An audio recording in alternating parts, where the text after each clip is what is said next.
जय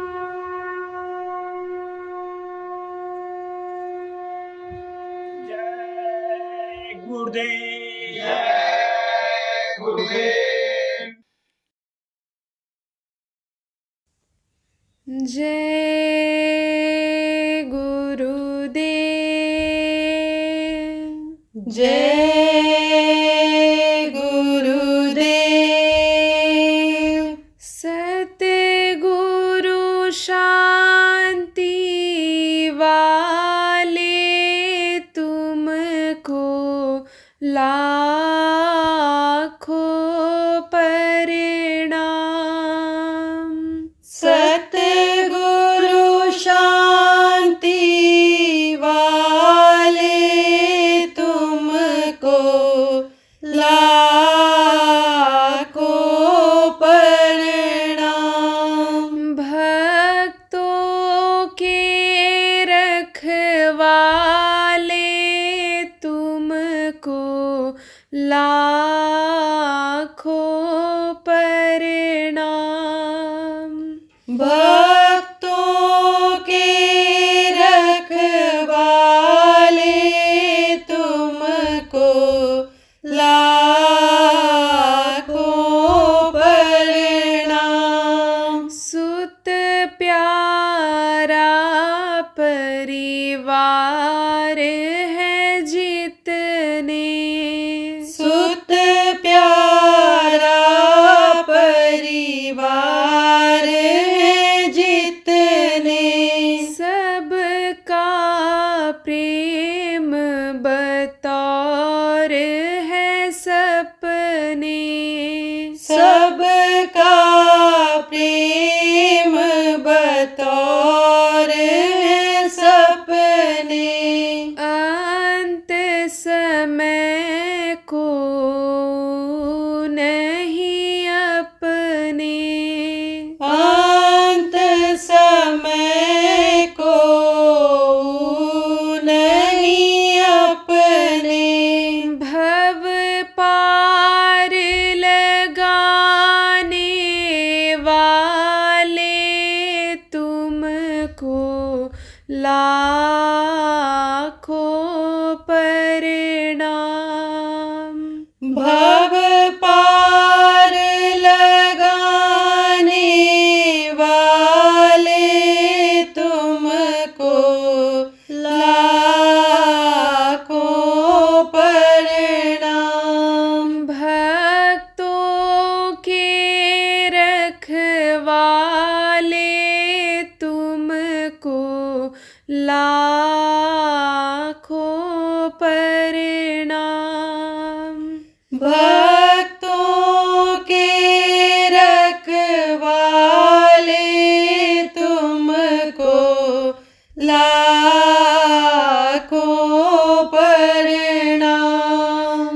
वेद वेदांत पुराण बताए, वेद वेदांत पुराण बताए। सदाचार सत्संग गाए, सदाचार सत्संग गाए। ध्यान योग का भेद सिखाए, ध्यान योग का भेद सिखाए। ज्योति जगाने वाले तुमको लाखों प्रणाम। ज्योति जगाने वाले तुमको लाखों प्रणाम। भक्तों के रखवाले तुमको लाखों प्रणाम। भक्तों के रखवाले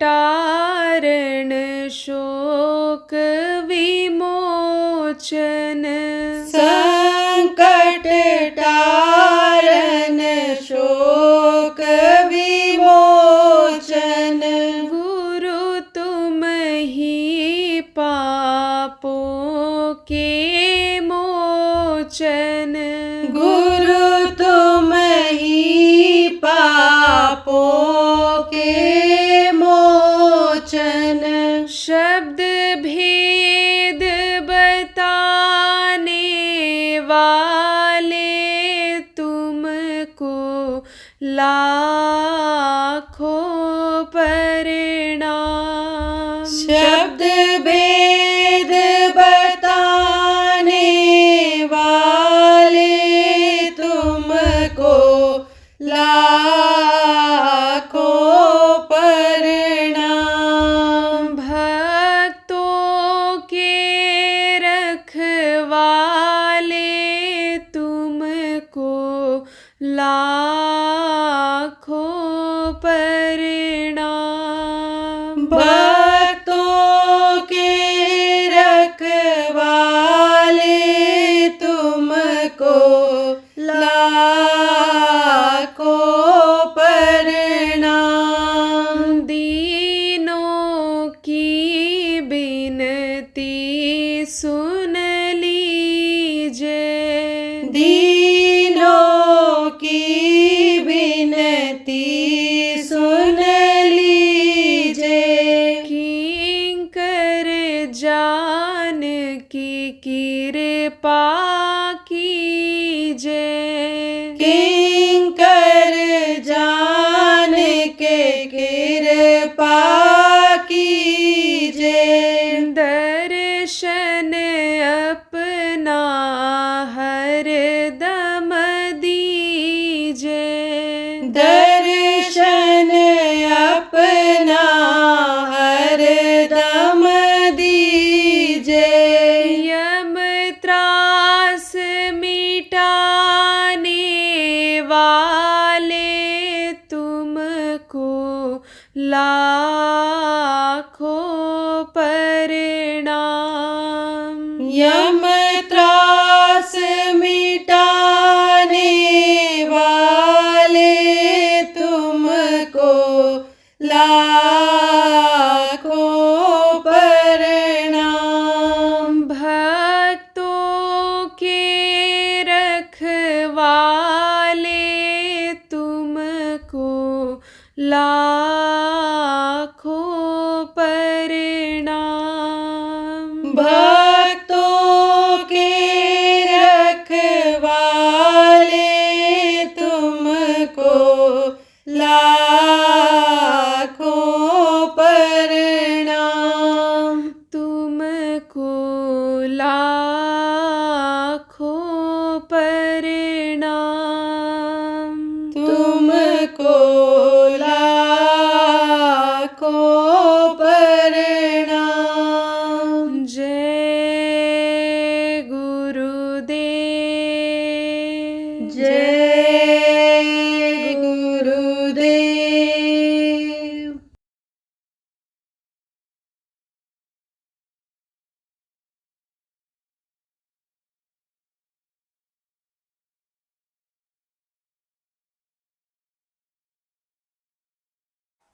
संत मत सबसे ऊंचा मत है। देखो मत बहुत हो गए, पहले भी ये युग था। कौन सा युग था जिसका नाम सुनते हो? सतयुग, त्रेता, द्वापर और कलयुग। ये सारे युग कितनी बार आए और चले गए। जब से यह सृष्टि बनी, यह दुनिया संसार बना, तब से न मालूम कितनी बार सतयुग, त्रेता, द्वापर, कलयुग ये बदला आया बदला। लेकिन शुरू में जब सृष्टि की रचना हुई थी, जब ये दुनिया सबसे पहले बनाया था उन्होंने, उस समय पर सतयुग था। सतयुग में सबकी दिव्य दृष्टि खुली हुई थी। यही दिव्य दृष्टि जो खोलने के लिए जो जीवात्मा के अंदर में है एक आंख, तीसरी आंख, उसको खोलने के लिए उसके सामने जमा पर्दे को, गंदगी को, कर्मों के यानी पाप और पुण्य को खत्म करने के लिए यह अभ्यास कराया जाता है, अभ्यास किया जाता है। तो ये दिव्य दृष्टि लोगों की खुली हुई थी, कोई इस तरह की साधना की उनको जरूरत नहीं पड़ती थी। थोड़ा सा ध्यान हटाया, इस दुनिया की तरफ से ऊपरी लोकों में चले जाते थे। लेकिन जब से कर्मों का विधान बना, तब से ये जीव मलिन गंदा होता चला गया। तीसरी आंख के सामने गंदगी जमा होती चली गई। तो कर्म क्यों बना, ये भी आपको बता दें। क्योंकि करिहर ध्यान करें भो प्राणी, सब कर जाते थे ध्यान लगाने में। जब समय पूरा होता था तो अपने वतन, अपने मालिक के पास जय गुरुदेव धाम पहुंच जाया करते थे। लेकिन बाधा आई, क्यों आई? क्योंकि जिसने ये मौका दिया आपको, मनुष्य शरीर दिया, उसको दिक्कत होने लग गई कि हमारा तो बगीचा ही उजड़ जाएगा, हमारा राज्य खत्म हो जाएगा। जब प्रजा ही नहीं रहेगी तो हम राजा किस बात के रहेंगे। ये सारे के सारे जीव जो हम मांग करके सत्पुरुष से लाए, ये सब जब वहीं पहुंच जाएंगे तब ये हमारी व्यवस्था मृत्यु लोक की खत्म हो जाएगी। इसलिए उन्होंने नियम बनवाया। कोई सक्षम नहीं थे नियम बनाने के, ताकत नहीं थी, तो अपने ऊपरी स्थान ब्रह्म स्थान के धनी से प्रार्थना की कि आप ऐसा नियम बनाइए, पाप पुण्य का, अच्छे बुरे का ऐसा संविधान हमारा तैयार करा दीजिए कि जिससे ये जीव एकदम सीधे आंख बंद करते ही ऊपरी लोकों में जाने न पाए। तब वहां से आवाज सुनाई पड़ी। किसको सुनाई पड़ी? ब्रह्मा जी को सुनाई पड़ी। किसकी आवाज सुनाई पड़ी? वो ब्रह्म लोक के जो धनी थे, मालिक थे, राजा थे, उनकी आवाज इनको सुनाई पड़ी। सीधे आवाज सुनाई पड़ गई। देख नहीं सकते, अब भी हैं। इन देवताओं का स्थान है, बदलता रहता है। जैसे देश के देखो प्रधानमंत्री बदलते हैं, राष्ट्रपति बदलते हैं, जैसे ये बड़े बड़े जज और अधिकारी बदलते हैं, एक जाता दूसरा आता है, जब समय पूरा हो जाता है ऐसे बदलते रहते हैं। जैसे ये भारत देश है, अन्य देश हैं, ऐसे ही अन्य समझो कि ये लोक हैं, उन लोगों के राजा होते हैं, धनी होते हैं, ये बदलते रहते हैं। अब ये जरूर है कि समय बहुत लगता है। जैसे ये यहाँ का साल है, जैसे यहाँ का दिन है, उस दिन के हिसाब से हजारों वर्ष, लाख वर्ष भी कह लो, अन्य समझ लो कि लग सकता है। तो ये बदलते रहते हैं। तो उनको सुनाई पड़ा जो उस समय पर राजा थे। उन लोगों में ये भी बता दें आपको कि एक ही जैसे सब होते हैं। जैसे स्कूल में पढ़ने जाओ तो एक ही दृश्य में सब बच्चे दिखाई पड़ते हैं। कुछ ऐसी कंपनियां भी हैं, फैक्ट्रियां भी हैं कि जिनमें एक ही तरह का ड्रेस सब लोग पहनते हैं। उसका जो मालिक होता है उसी तरह का ड्रेस पहन करके, कपड़ा पहन करके वो भी वहाँ आता है, बैठता है। इसी तरह से वहाँ भी है।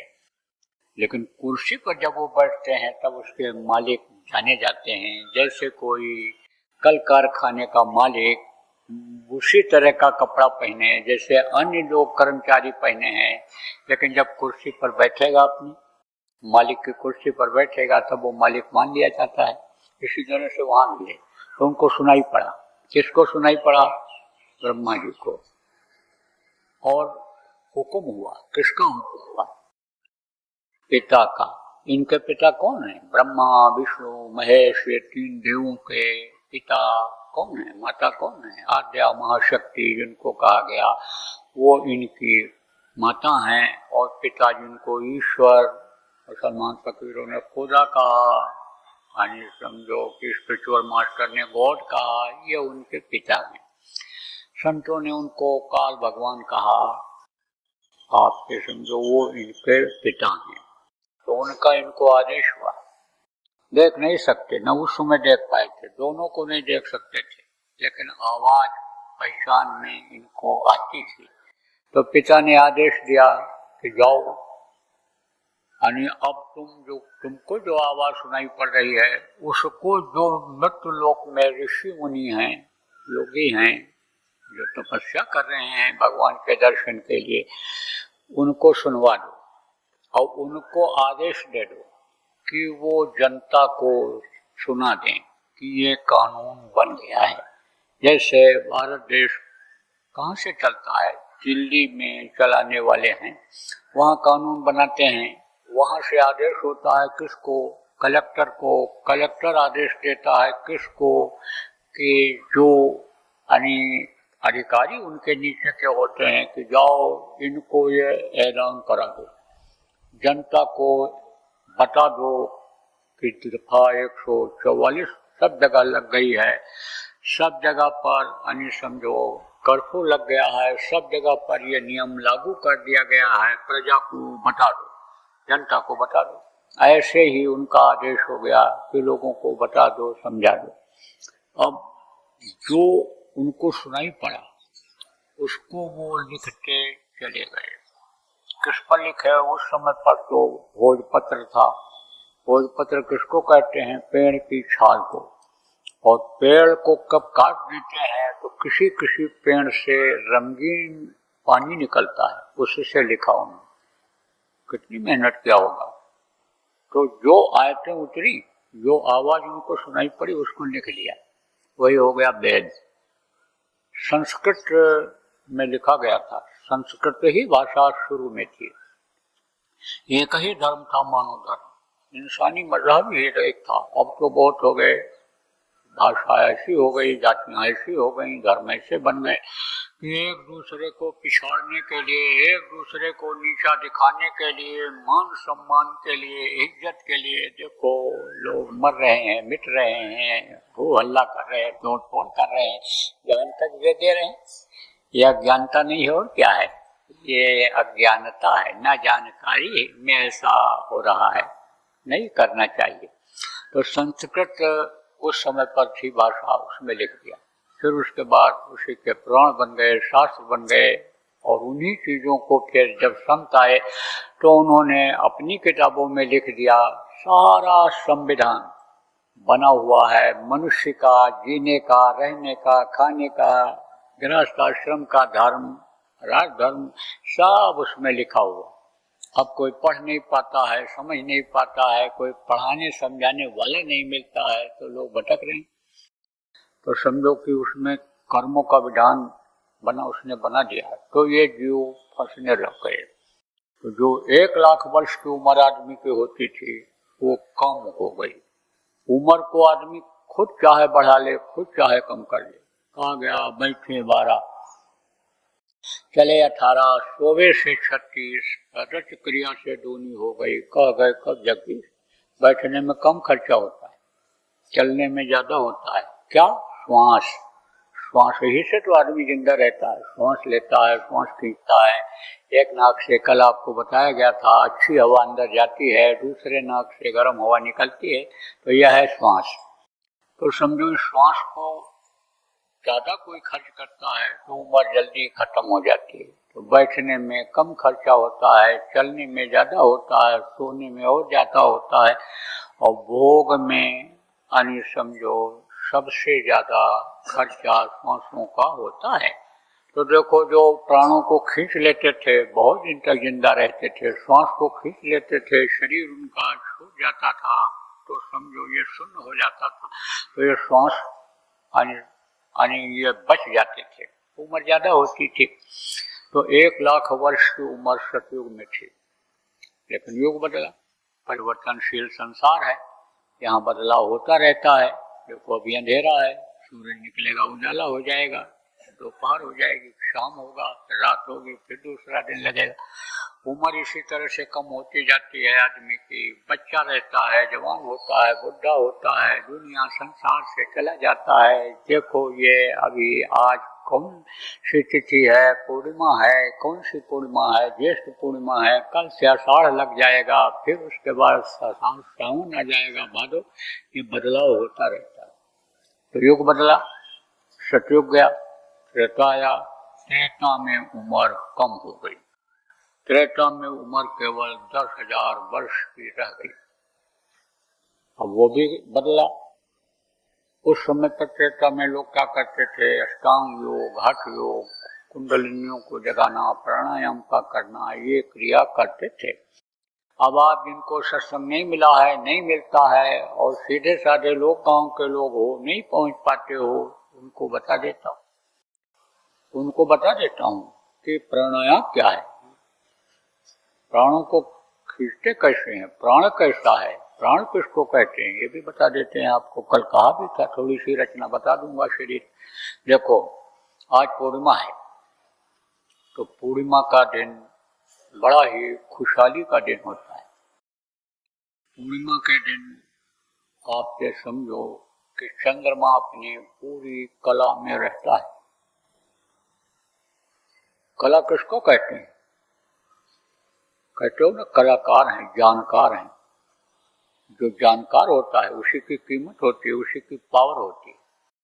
तो ये चंद्रमा में पावर ज्यादा होता है। जैसे कोई छोटे पावर का बल्ब जले, कम रोशनी रहेगी, ज्यादा पावर का जला दोगे रोशनी ज्यादा हो जाएगी। ऐसे पूरी चंद्रमा जब रहता है तब ज्यादा यानी रोशनी रहती है। तो ये चंद्रमा का क्या काम है, ये औरतों में यानी रज की उत्पत्ति करती है। और सूरज का क्या काम है, पुरुषों में वीर की उत्पत्ति करता है।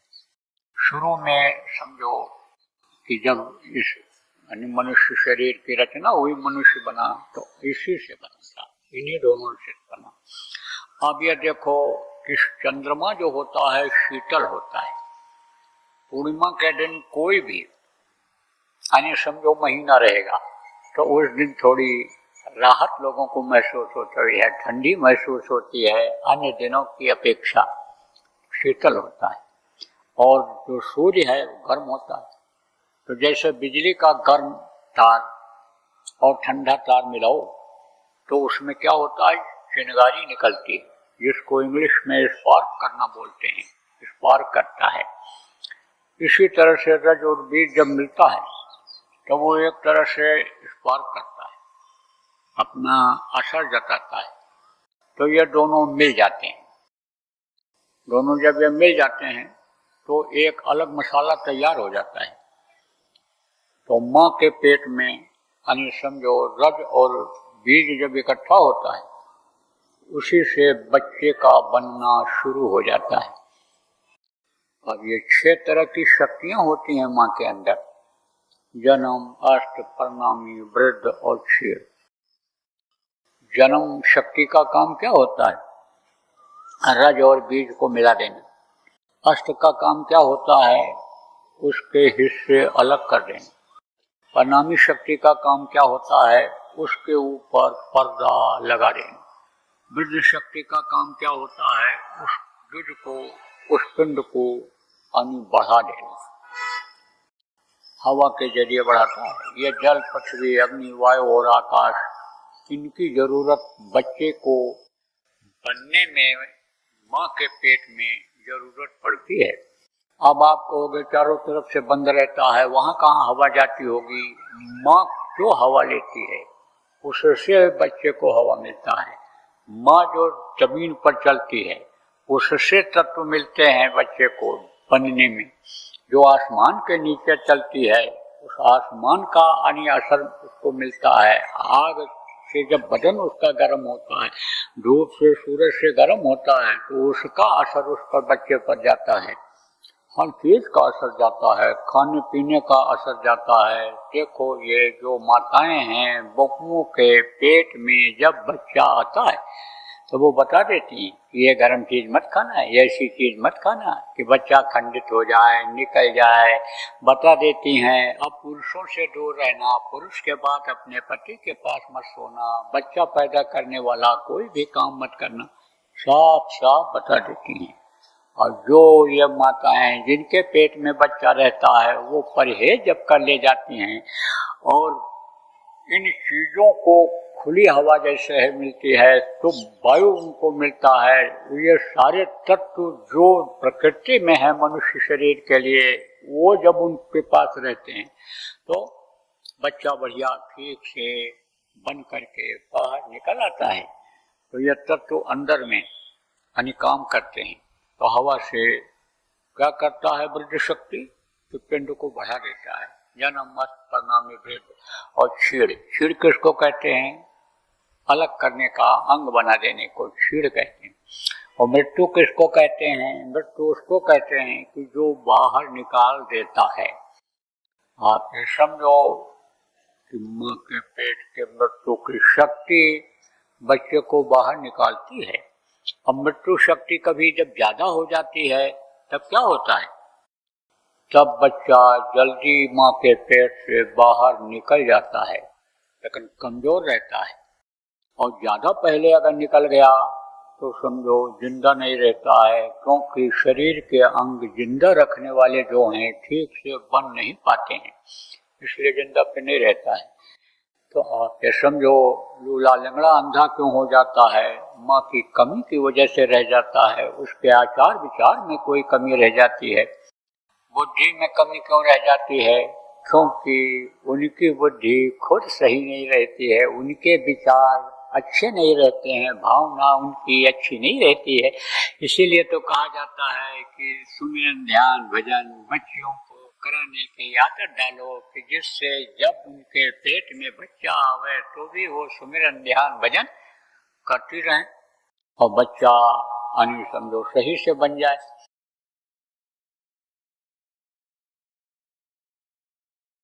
कार्यकर्ताओं और जिम्मेदारों से मैं कहना चाहता हूँ कि आप एक अभियान चला दो यहाँ से जाने के बाद, और जगह जगह पर पूजन का कार्यक्रम आयोजित करो, आप गुरु पूजन का कार्यक्रम आयोजित करो, और आप यहाँ से जो प्रसाद ले जाओ वहाँ कोई भी आप चीज़ खरीद लो, जिसके यहाँ जो भी चीज़ मिलता हो मीठी चीज़ उसी में मिला लो।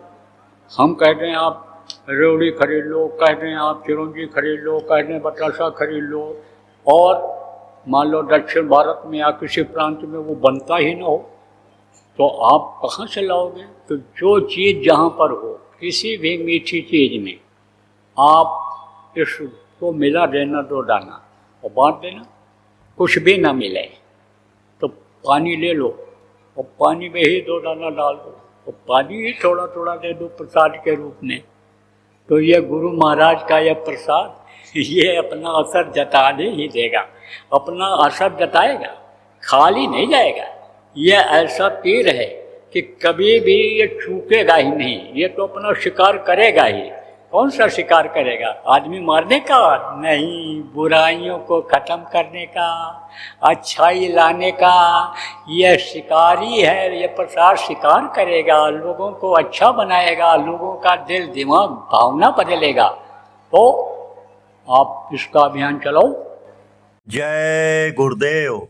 सरकारी व गैर सरकारी अनुदान के लिए बिना सत्संगियों के सहयोग द्वारा जनहित के कार्यों में लगी हुई बाबा जय गुरुदेव धर्म विकास संस्था का मुख्यालय पिंगलेश्वर रेलवे स्टेशन के सामने मक्सी रोड, उज्जैन, मध्य प्रदेश में है। यहाँ पर सत्संग व नामदान का कार्यक्रम होता रहता है। अतः आप श्रोताओं से अनुरोध है कि बाबा उमाकांत जी महाराज के आश्रम उज्जैन एक बार परिवार सहित जरूर पधारिएगा।